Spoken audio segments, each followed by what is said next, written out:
This podcast episode is sponsored by ChiefAIOfficer.com, offering training and certification through the International Association of Chief AI Officers. Interested in a new career or leveling up your value in the marketplace? ChiefAIOfficer.com can help. The following is a conversation with cold outreach expert Tom Ryan, the founder of Referral Program Pros. In this episode, we dive deep into the art of cold outreach, uncovering that delicate balance between personalization and scalability, and the role that AI plays in transforming these cold outreach interactions. We'll explore how to move beyond the noise of generic messages, how to craft meaningful connections that not only build your brand, but also really solve your prospects' problems. And Tom makes sure that we cover how to avoid the common pitfalls if you're trying to do this yourself. Welcome to Using AI at Work. I'm your host, Chris Daigle. Each week, we'll be learning how today's business owners, entrepreneurs, and ambitious professionals are getting more done with smart use of tomorrow's tech. Let's get started.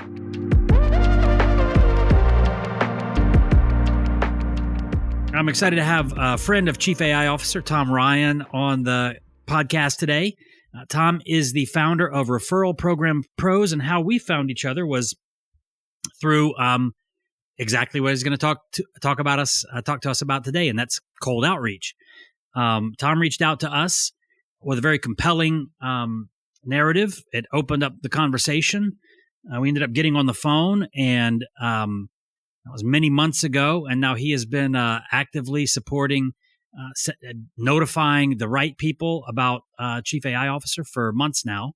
And with our interest inside of our community, when it comes to exactly what Tom does, there was no other choice for us to cover this topic than the pro himself. So Tom, welcome to the call today. Great to be here. Excited to dive in. Yeah, I'm excited to do this. Nice. So we're going to talk about obviously what you guys do at Referral Program Pros. But let's maybe start with a little bit of your history. Like what have you been up to for the past, career that led you to where you are now? Yeah. I won't go. I'll give you the short story. So, okay. I got out of college and went abroad. Actually, I started a travel business over. So I actually lived in Florence, Italy for about 5 years right after I graduated from Gonzaga. And that was a blast, like best 20s you could imagine. Yeah. Just kind of travel around Europe. It was a travel company for other study abroad students. So that was a lot of fun. Loved entrepreneurship. Decided to move back to the States after some time, and then got into corporate and kind of started at the bottom as an account manager. Went all the way up to COO of that company. Nice. It was a fintech company here in Bellevue, and that's kind of where I learned more of my outreach chops. My go-to-market chops. So a lot of LinkedIn and email testing, both, for the team. And we did a lot of outreach, and that's where I learned a lot of what I do now. But I was kind of itching to be an entrepreneur again, and started my own thing a few years ago, and just have been having a blast with it, and just helping, B2B service businesses really start the right conversations with the right people. And that's kind of the basics of what it is. That's the easiest way to put it. So we've got people from all strata of business, from owners all the way down to, people who are just getting started in entrepreneurship or earlier in their careers. Explain to them what it is that you do at Referral Program Pros. Yeah. So what we do is really sit kind of side by side with you and look at what's the best way to take your offer to market. So it's very much a go-to-market agency where we're doing that through LinkedIn or email or both. And, so it's really just about, there's three main buckets that you want to look at when you're in any outreach campaign. And it's going to be, who are you targeting, and making sure your targeting is really good. You're reaching out to the right people. What is your messaging? Is it compelling? Is it about them? What are you saying to them that's going to get them interested, because it's harder than ever, as you know, to get through the noise. And so, like leading with something of value, of course. And then it's just about the volume, and what kind of volume can you do That sometimes depends on what's your TAM, your total addressable market, and that'll determine whether LinkedIn or email, one of the factors, that'll determine whether those two or both will be the right play for you. So anybody who's on LinkedIn, and certainly that has a business email address, has probably been, I'll even call it, the victim of cold outreach in a lot of cases, right? There's a lot of people that are out there doing it the wrong way. Yeah. What would you define as the wrong way to do this? Yeah, I think the wrong way is to ignore relevance, meaning like, if you're reaching out to, like an owner of an e-com company and you want to talk to them about, doing cold outreach, for example, like that doesn't make any sense, right? And you get that stuff all the time. It's just irrelevant messages that really have no business landing in your inbox because you would be very, very unlikely that you would have that problem. So that's one thing, is just relevance. And then the other is focusing on yourself and what you do and how your company is so great versus focusing on how can you help solve a likely problem that person has. And so to kind of flip the question, it would be, really it's about like, so the easiest way to get people that you don't know, strangers, to trust you is to start to show them that you can solve their problem, right? And the easiest way to do that is to just simply start solving the problem, right? So when you're reaching out, it's, hey, a lot of folks like you have this problem. Here's a way that I can start solving it. And so that's what I like to call a value offer.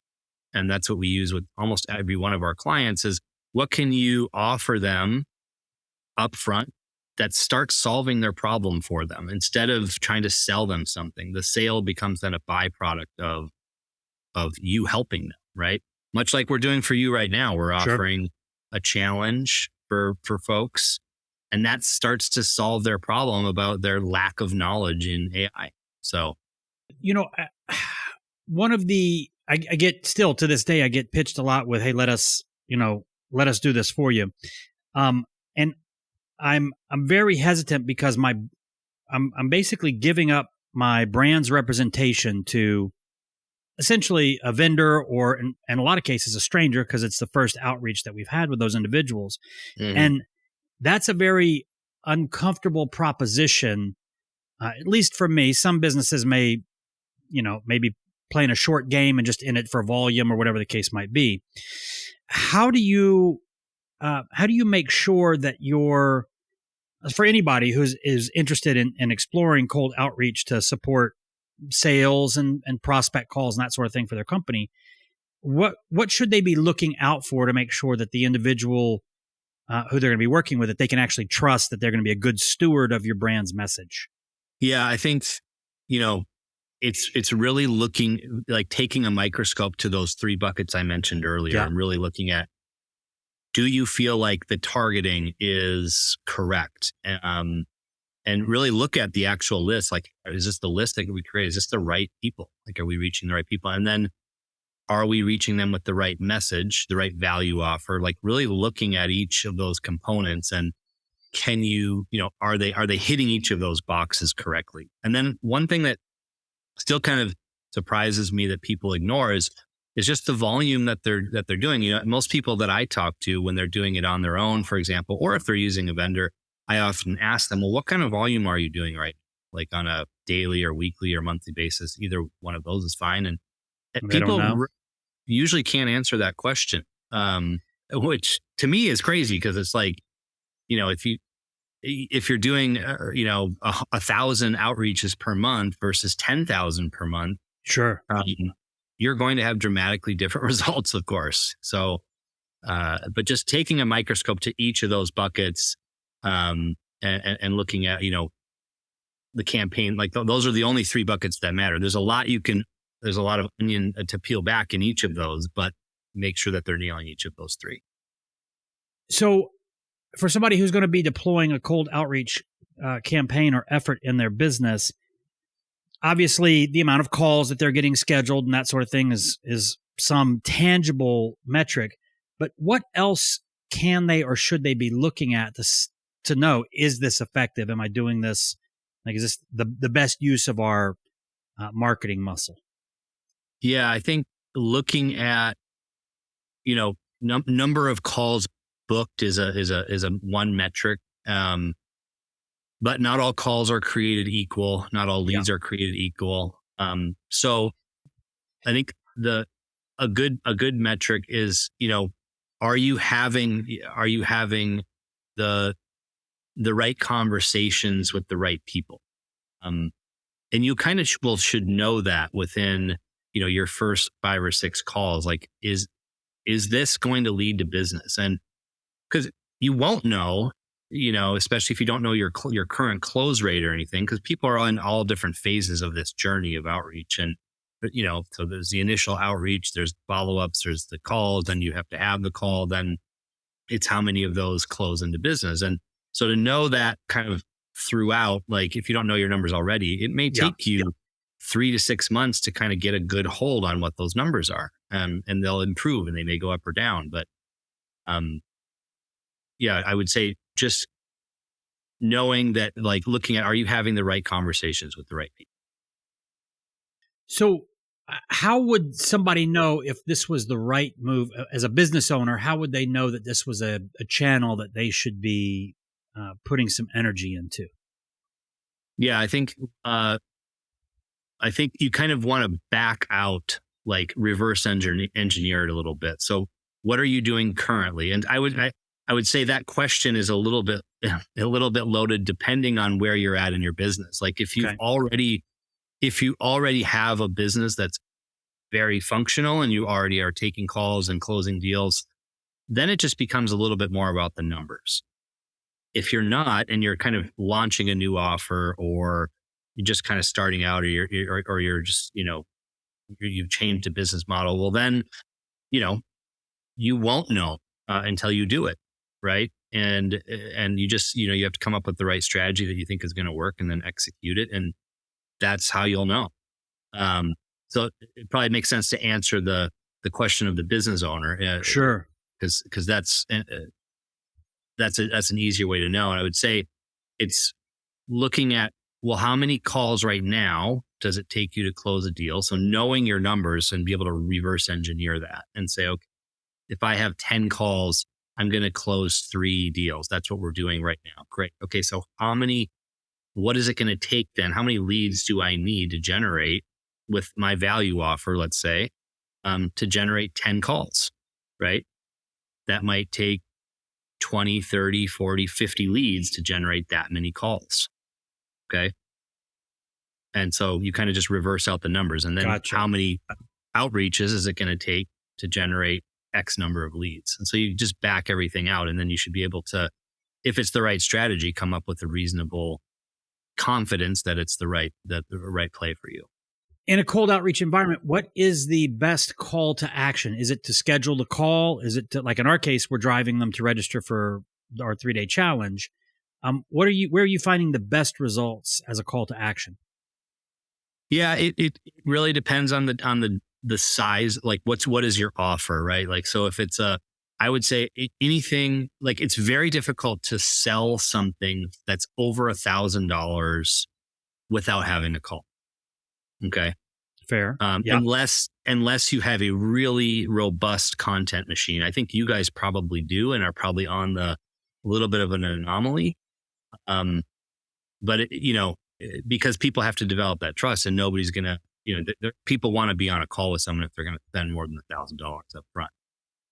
And so if that's your offer, which most people in B2B service businesses are, if that's going to be their price ranges, I would say to book that call, to get them on the phone to talk, but make it as much about, like, the first outreach often would be presenting your value offer. And that oftentimes, especially if it's like a video, either personalized or even generic, but that makes you a human being as fast as possible. And so use that video then. Nice. That video job is to book the call. So it's more difficult nowadays to be like, hey, we're so great, we do this. Yeah. Here's my claim, here's my guarantee, here's my offer. let's get on a call. You'll book some calls that way, but what's a lot more effective is to present something that starts to solve their problem and let that value offer do its job, and let that be what inspires them to book a call. So you just mentioned in a B2B scenario, is that primarily where you focus? And part two, is that primarily where the best results will come from a cold outreach situation like this? Typically, yeah. I mean, I only do B2B. Yeah, I don't do any B2C offers. And yeah, I mean, mostly because there's not a ton that you would sell out there that's, where outreach would make sense from a B2C perspective. But, I guess, you could, and then it's much harder to target that way too. Okay. I was thinking about that. Maybe like investing or something like that. If you really got like, all right, here's a very wealthy neighborhood, but yeah, I only do B2B. And what industries are represented by your clients currently? Yeah, so we do a lot of consulting, SaaS, some coaching. Those are the three main ones. A little bit of like web development. Have some web development clients. Franchising a little bit. But yeah, those are the main ones. I've had some other interesting ones as well, but they all kind of, I'd say 90% of them fit into one of those buckets. If somebody is listening to this, are there particular industries where your experience has shown cold outreach may not be the best option for them? I would say if you are I think what's really difficult is especially like coaches that don't have a very clearly defined offer or outcome. Like if you can't define the result and your offer and why you're different and unique very clearly and quickly, then it becomes quite difficult to get results for like a coach. But on the other hand, if you can do that and you're able to start solving someone's problem, and honestly, and again with like a video, yeah, can work really well. But a lot of coaches don't have, unfortunately, like they might be great, they might be really good at what they do, but they don't have a great way of conveying that to someone quickly. So for somebody who's never done this before, they might think, oh, I go online, I get a list, I start shooting out messaging. But what I know is that it's a volume game. And if someone was to attempt to do this by, I don't know, I'm sure there's a lot of black hat ways that they could go about this that would probably get them kicked off of whatever platform they're using as outreach, or get their emails, sent to the spam box. But what does a tool stack look like to execute an effective cold outreach campaign at scale? Yeah. So if you're, we do email and LinkedIn. And so if you're talking about email, the tech stack would look like, if you're going to do it on your own, let's say, you're going to need to, get a number of domains. What I would not do is just use like an outreach or a sales loft or something like that, where you plug in your main domain and start sending emails. Because nowadays, like you just burn your domain right away. So explain that. Well, so in the last like 2 years and even more so in the last even like 4 to 6 months, both, the main email service providers have just really cracked down more on cold email. And so that means that, and you now have to maintain a spam complaint rate of 3 out of 1,000. So if you have more than 3 out of 1,000 that are getting spam complaints, you're going to start, you're going to start burning your domain. And so meaning like they won't let your emails go through anymore. They'll just hit spam. That can happen at an org level, at a company level. So, and it is happening to people, to many companies. And that means like now your company can't use email. And that's obviously that's a killer. So what you would do if you're doing cold outreach is different domains, buy different domains from Namecheap or GoDaddy. And then what you would do is you get you attach maybe 2 or 3 inboxes to each domain, and now you can start sending emails from those inboxes. And you would load those up into a platform like Instantly or Smart Lead. So, and then once you have your inboxes there, then you can start sending.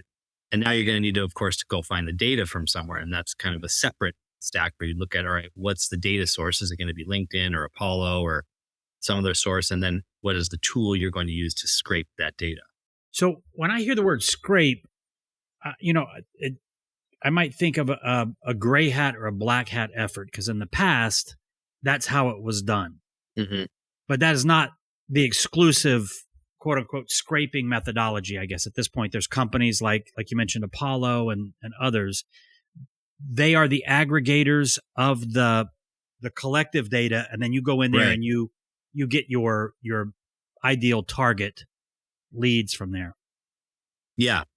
Right. So you can go in and then you can do a combination of them as well to, get a plan and get the data, or you can scrape the data.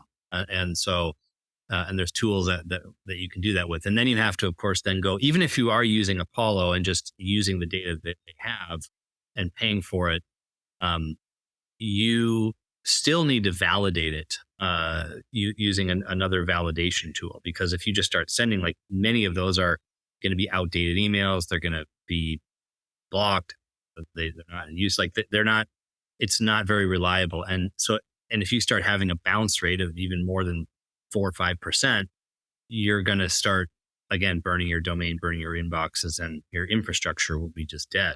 And so you need to make sure that you're validating your data, ideally within, a month or two of when you're going to send the email, so that you have emails are functional. And validation would simply mean I'm running it through a tool that's saying this is a dead email, this is a live email. Correct. Yeah. Okay. Yeah. I use a tool called Lead Magic, which is very reliable and good pricing in terms of validating your data. If you're enjoying this episode and want to learn more about how to start using AI at work, we've made it easy for you. For just $1, you can have full access to the Chief AI Officer community, which will give you additional training, custom software, daily training calls on AI tools, using AI automations, getting more from your ChatGPT sessions, and the business of being an AI consultant. Simply go to chiefaiofficer.com/insiders to accelerate your AI journey. Now, back to the episode. So, obviously, we're an AI company. We're always interested in how other organizations are leveraging AI. Has generative AI had an impact on how you perform this service? Yeah. So, there's a number of ways that we've used AI. One of the ways is getting a little bit more, like personalization, for example. So really, looking at, and there's kind of mixed feelings about this, but looking at how do you relate someone's LinkedIn profile to the reason that you're reaching out to them, for example. So, and everybody can put in, the company name and the job title and the kind of those data points to make it seem personalized. But what we'll do for a campaign is instead look at, well, what did the person say about themselves in their about section? And we kind of use that for the reason that we are reaching out in the first place. Right. So, and so that's one of the ways that we use AI especially when we do LinkedIn outreach. Interesting. So I guess the old way of doing it would be jumping into LinkedIn, identifying people and then actually manually or copying and pasting a message and that sort of thing. With the amount of personalization that is capable, if I'm manually doing this, I'm reading this, I know that they went to University of Washington or whatever, and I'm able to reference that and those sorts of things. Is that level of personalization, does the result from that, is it worth the effort? Because the trade-off is I can get hyper-personalized because I'm manually reviewing their stuff, as compared to I'm leveraging tools that are allowing me to send out 10,000 messages per month. Yeah. Manually impossible. Yeah. I think you can get with the right prompts. I mean, I've experimented a lot with different prompts on when it comes to messaging. And we have some prompts and some tools we're using that just get really, really good conversational type messages where you're just pulling information about what the person has actually said about themselves versus just like a data point. And then relating that, their work usually, to why you're reaching out in the first place, and then how you would propose solving their likely problem and what you're offering for free to help them do that. What would be a good free offer for? You said your typical customer is a coach or consultant, somebody offering a B2B type service or product. What would be that? What's typically a good free value add?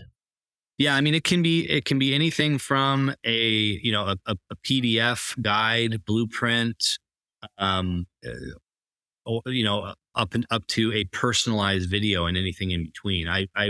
The ones that the way to figure out what a good value offer is to look at what is the lifetime value of each of your new customers. Higher that is, the more you should be personalizing your value offers. And so if it's really high, or even if it's not, if you have the time, that's the other thing to look at. You have the time to do it. If your lifetime value is more than $10,000 and you have a few minutes to spend on each one, I would definitely do more of like a personalized video, and that can be a review or an audit. Like for example, if you're in HR and you're trying to help companies attract more talent, you might offer like a talent attraction audit, and then you look at and you have a Loom video and you look at, okay, hey, here's your website, here's your job page, here's your Glassdoor, here's your LinkedIn, here's what's good about it, and here's what I would improve, and here's some ideas for you. And so think about like your value offer is you are sharing your expertise and giving them some new ideas. And that's exactly how you want to frame your outreach. Like, hey, I have some ideas for you based on my work, based on this, based on what I'm seeing. Do you mind if I share a video with you? Right. And interesting. It's kind of like halfway to a call. Like they say yes to that video. Great. Here's the video I created for you. It's very personalized. Might only take you 3 or 4 minutes. And especially after you do a few of them, you can crank them out very quickly. And those I see converting at like 1 out of 2 to 1 out of 3 to a call. And so not only are you getting more leads from your initial outreach, right? Because you're offering something of value instead of asking for something. So not only are you getting more leads, but you're getting more of them converted to a call, right? So I'm always thinking about leverage and scale. How can I do something that is effective? Because I know manually, look, if I show up to your office with a bouquet of flowers and, fresh baked cookies, I'm probably going to get your attention. Not scalable. Right. So I have to create experiences for prospects that if I am going to do the outreach, that I want it to be as close to that experience as I can, where they're going to say, absolutely, tell me more. Yeah. Would you suggest that doing those videos in advance and just sending that video, it's not scalable, but is that going to have a higher impact than me just saying, hey, here's what I can do. Are you interested in me doing it? Yeah, I would never recommend making the videos first. The reason is you don't know if that person actually has that problem. It's likely that they do. Got it. Perhaps, but out of 100 people, if you're selling SEO or something, you probably there might only be 3 or 4 people that are actively in market. Like right now they're in market. And then you might have another 10 to 20 that they're thinking about it, but they're not quite ready to buy. And then you have maybe another 20 or 30% that's interested, but it's not really a problem for them yet. And, but they'll still take it. But the big benefit of using a value offer is you start compounding your list as you go. So now instead of using outreach and just moving on from one lead to the next after they say no or ignore you, you get more leads because you are offering something of value.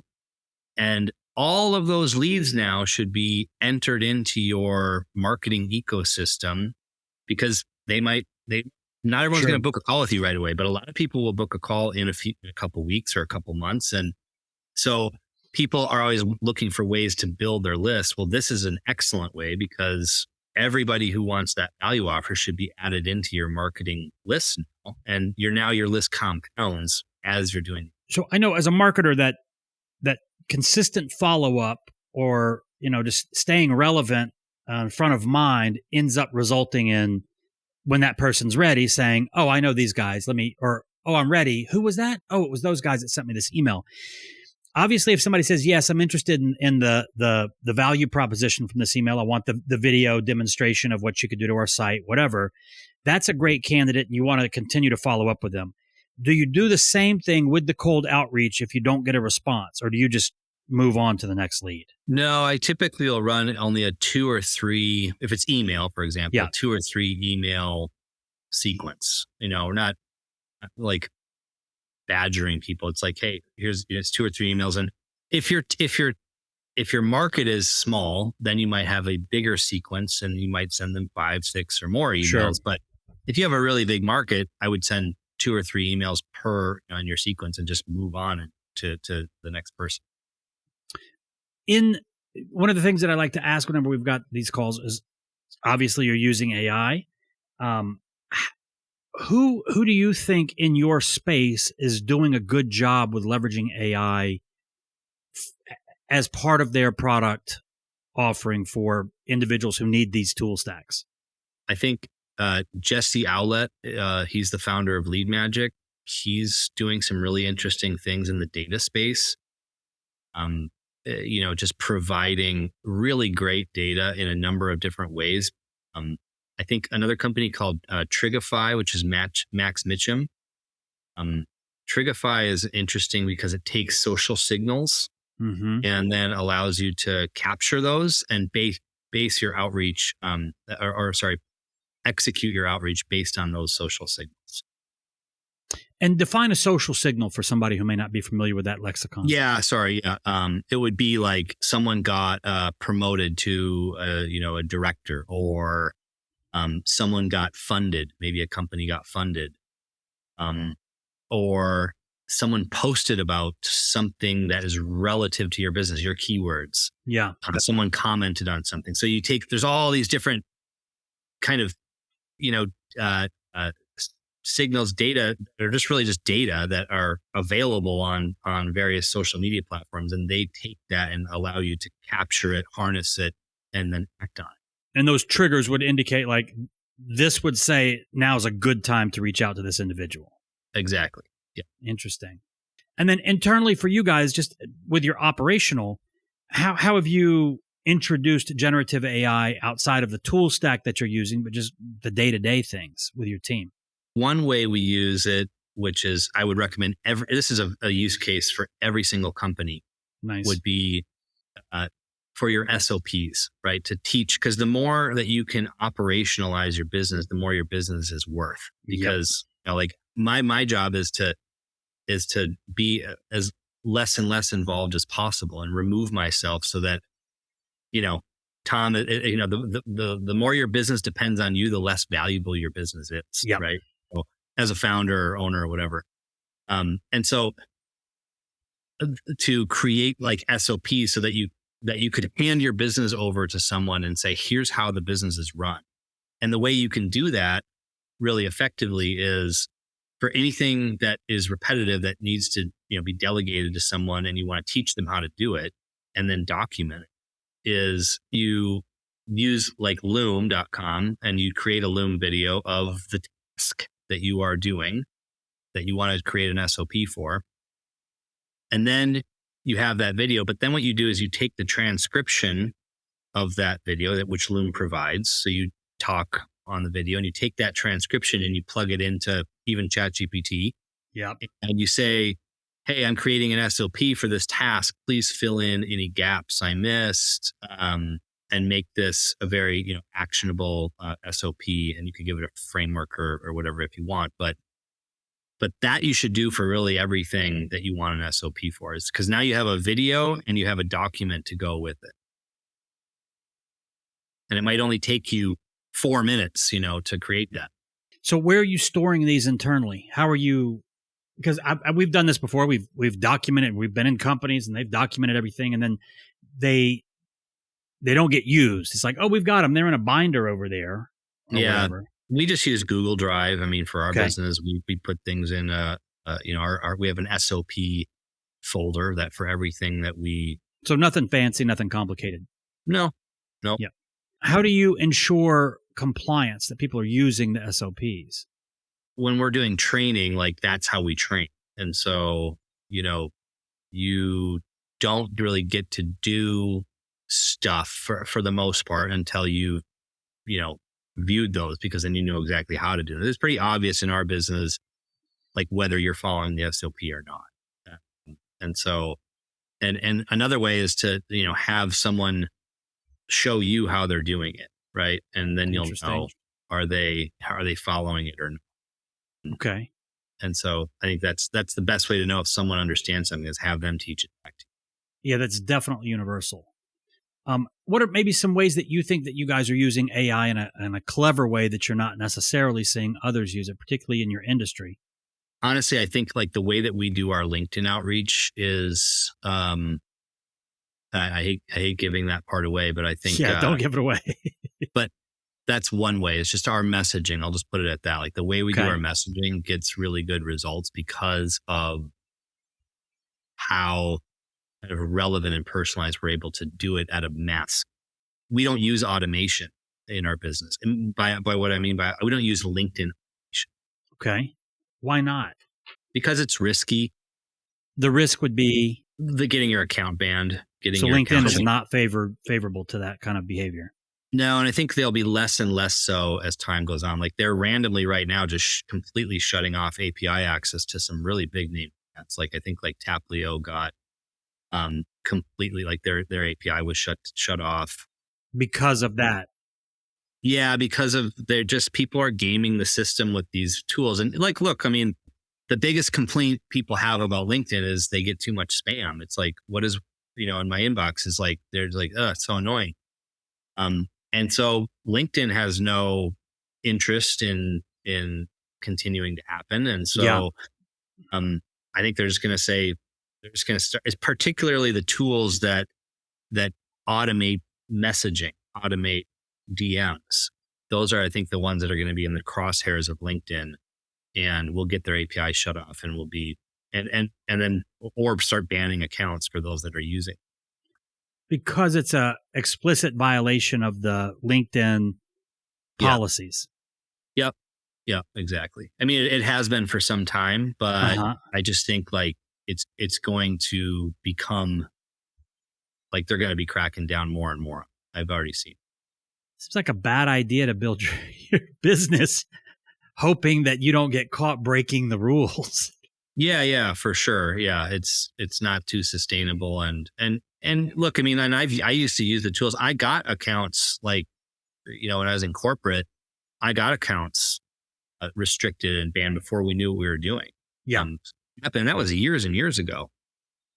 So, and they've only gotten more strict with it. And so, you use the tools like the targeting is not great. And then you're relying on cookie cutter messaging, and then also you can't do very much volume because all these tools will throttle your volume anyway, so that to keep your account safe. But I don't think LinkedIn doesn't care. They're just going to be like, if you're using an automation tool, we're just going to ban your account pretty soon.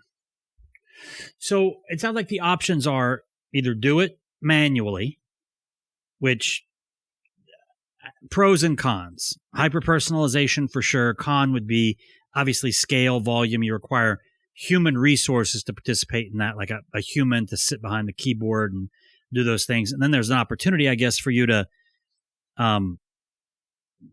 human error can enter in when it comes to not following up or not catching the fact that somebody did reply or anything like that.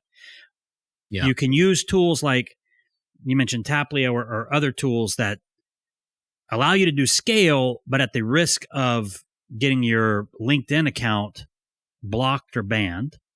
Mhm. So you have to find that kind of that sweet spot in the middle. And is that where you guys fit? Yeah, I mean, I think we do, and I know it's convenient for me to badmouth automated DMs, but I just more so than the risk factor, which is there, is I don't find them too effective. I've used them, most of the big ones at least. But yeah, I think like what I guess the way we're different is really just looking at how do you know get really good personalization and do the right volume. That does right now in present day need to be done by a human being in order to be really effective or as effective as possible. Because we're able to do about 3 times as much from a volume perspective as you can with an automated tool.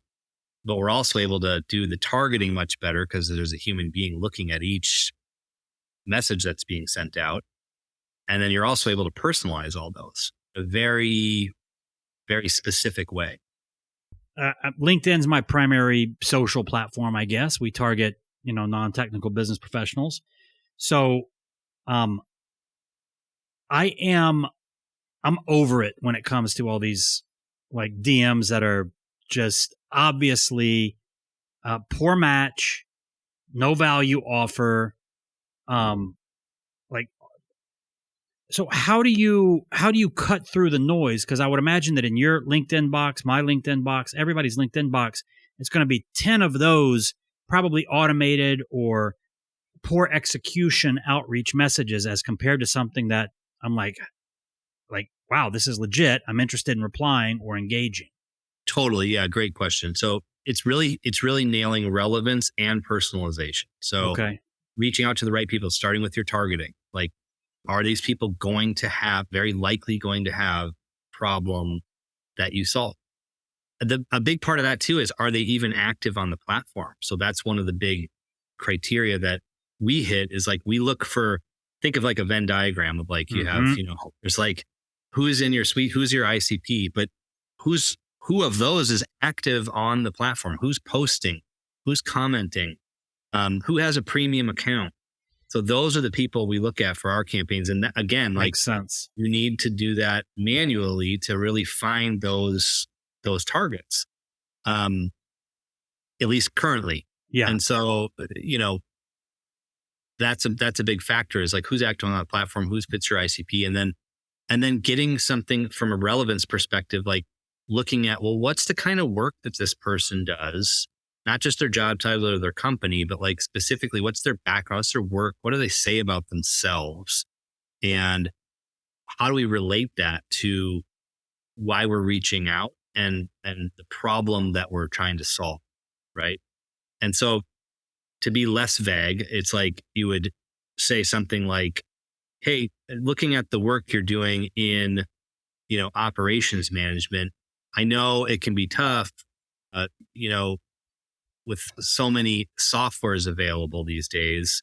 But I had a few ideas on, what might really make sense for you and your team. Do you mind if I share a quick video with you Nice. on what I thought and on what on a few ways that you guys could get more out of your current systems or whatever, and you can even target by technology. So you could see like, well, what technologies are they currently using? And then, right, you structure your reach that way. But that way you kind of hit all the components of your targeting is good.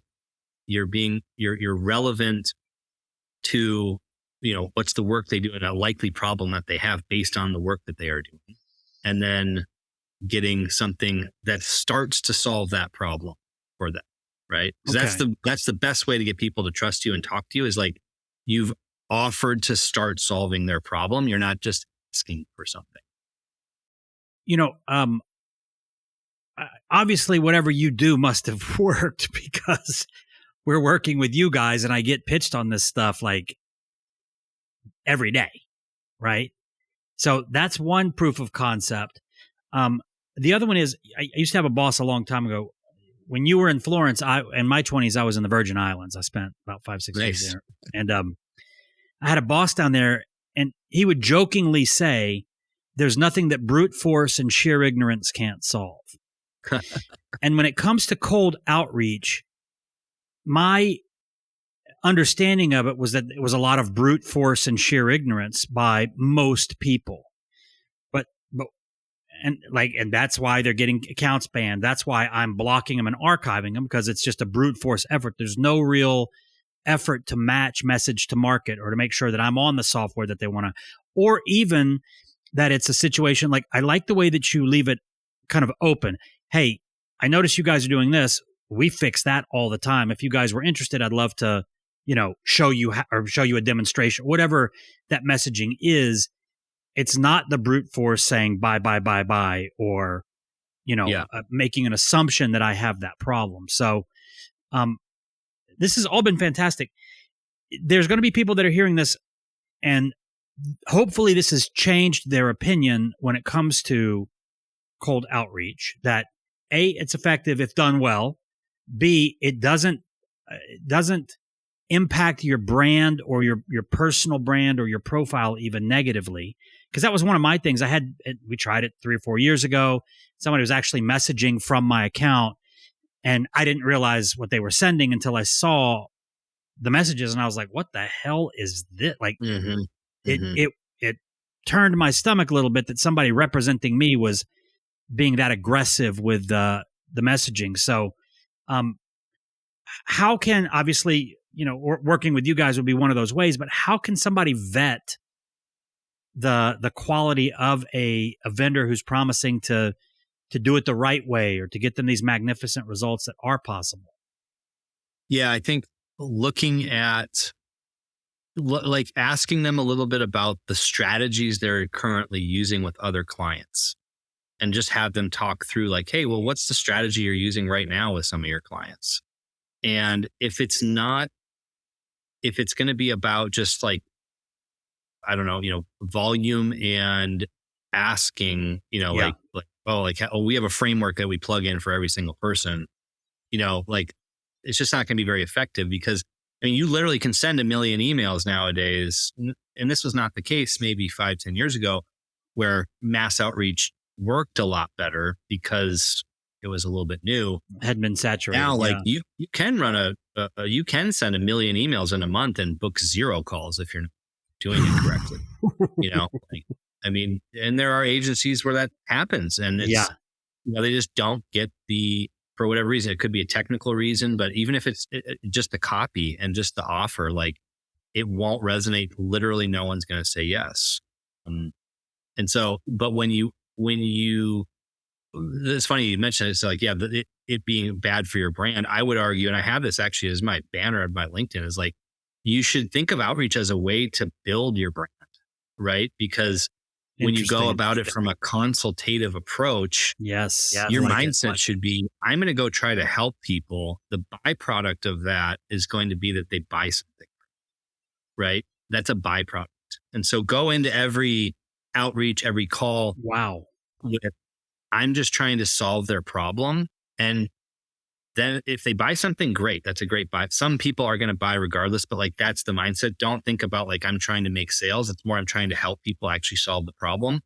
Then when they like the idea and how I do that, then it's like, now they pay for the implementation, right? That right there is the nugget. That's a whole different shift when it comes to things. So if people want to explore what that looks like, here's your cold outreach opportunity. What would you say to the individuals who are listening to this that are interested? Yeah, I'd say just connect with me on LinkedIn. It's just, I'm Thomas Ryan Oakes. That's my official, Tom Ryan is what I go by, because I got so many Toms in my family, but my name, because I verified on LinkedIn, is Thomas Ryan Oakes.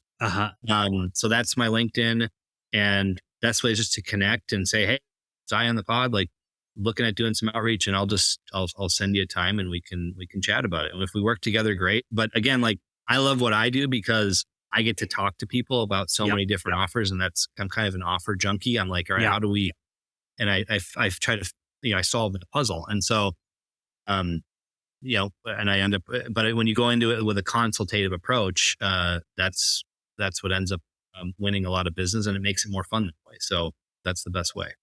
Awesome. So I will include that in the show notes. That's just the best way, just to reach out, DM, build a personal outreach to you and take it from there. Yep. 100%. Yeah.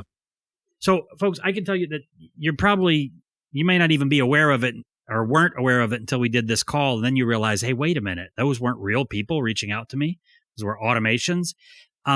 It is effective if done the right way. It, as Tom shared, it does build the brand, which is a paradigm shift for me. I saw it as, I'm putting my brand at risk by doing this. But if you approach it the way that he mentioned, or have vendors who approach it the way that he mentioned, it's brand building. And that's a huge benefit. I hadn't even considered that. So thank you for sharing that, Tom. Any closing remarks or anything for people who are ready to get going or might be on the fence about this? Yeah, I'd say take some of those, think about what your value offer might be. Like, what's your slice of your service that you can offer for free? And just start offering that to folks and test it on your own. And then if you get, once you get traction, then, you can contact someone like me to help you with the volume. But there's no reason, like, people think they have to have everything set up perfectly first before they start doing outreach. But your outreach and having calls with people also helps you define what your offer should be. Good point. What your, let the market tell you whether your outreach and whether your offer is what they want. And so outreach really helps you do that in a powerful way. Great advice, man. Thank you so much for sharing this, Tom. I look forward to some big successes with you. And for those of you who are on this, I can't recommend Tom enough if this is the approach you want to take. And with that, we'll see you guys on the next episode. Thank you. Thanks for tuning in to Using AI at Work. Don't forget to subscribe for more conversations about how to use AI at work. And a special thank you to our sponsor, Chief AI Officer, for empowering businesses with AI education and training. Visit their website for a free AI readiness assessment and AI strategy guide to help you get started using AI at work. That's www.chiefaiofficer.com. Special thanks to our producer, Evan DeSaulnier, for making this episode possible. Follow us on Twitter at the handle Using AI at Work, and visit www.usingaiatwork.com for free resources to help you harness AI in your role.